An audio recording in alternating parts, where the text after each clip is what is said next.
Assalamualaikum warahmatullahi wabarakatuh. Saya Alvin Nursabit Alfarobi dari unit SMA Negeri 2 Sukatani Kabupaten Bekasi akan memberikan paparan tentang pemecahan masalah siswa yang saya lakukan, yang saya temukan dan saya lakukan pada bulan Agustus. Yang pertama nanti akan ada deskripsi masalah, kedua nanti akan dilihat akar masalahnya apa, ketiga alternatif solusi, hasil pemecahan seperti apa, dan kelima sumber rujukannya apa.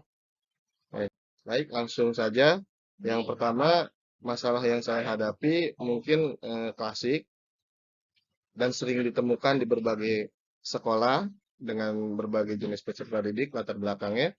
Yang pasti yang saya hadapi untuk materi pertama, materi peristiwa penting Eropa dan dampaknya bagi Indonesia untuk sejarah peminatan kelas 11 IPS, yaitu keterlibatan sebagian besar peserta didik dalam proses pembelajaran sejarah yang masih pasif.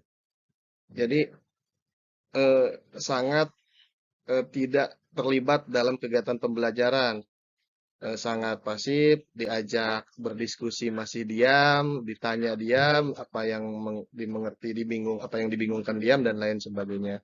Nah, kemudian saya mencari masalah, ternyata kemungkinan adalah metode dan media yang saya gunakan. Yang digunakan itu belum sepenuhnya bisa membuat peserta didik terlibat secara aktif dalam proses pembelajaran tersebut. Nah, untuk itu nanti bagaimana agar siswa aktif, baik saya akan memilih model, pendekatan, metode, atau media apa yang bisa digunakan agar siswa bisa aktif dalam pembelajaran.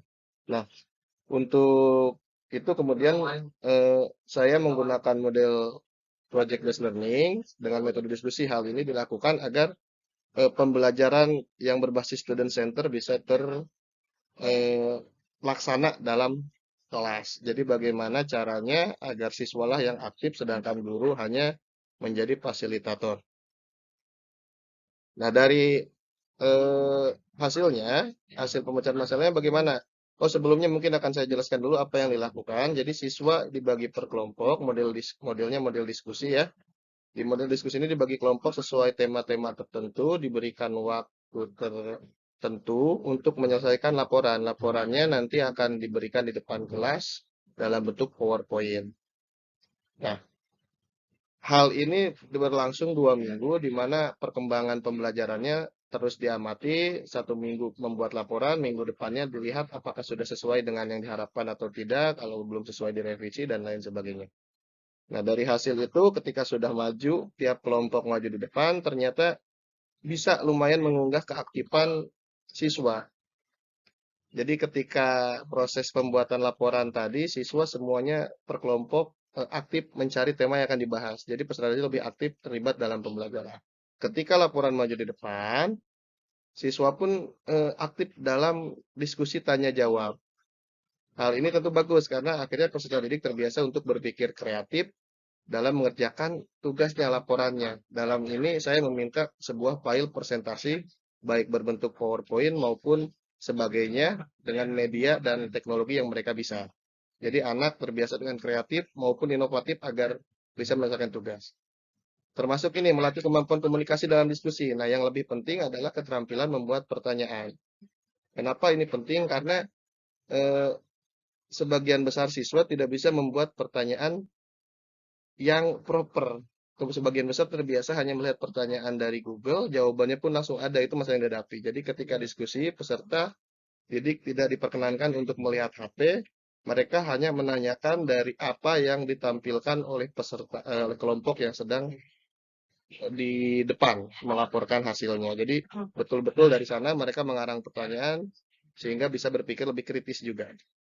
Oke, Hasan. Nah, untuk rujukannya, pendekatan student center ini menurut Priyatmoto adalah pembelajaran yang menempatkan peserta didik di pusat kegiatan pembelajaran, di mana siswa yang berperan aktif mengembangkan kemampuannya untuk berpikir kreatif dan inovatif. Di sini sudah terlihat dari pertama tugas, guru hanya memberikan tema permasalahan yang harus diselesaikan oleh siswa dan peserta didik. Tiap kelompok masing-masing membuat semuanya, guru hanya mengamati dari luar, ada yang bingung ditanyakan, dan sebagainya, hanya membimbing.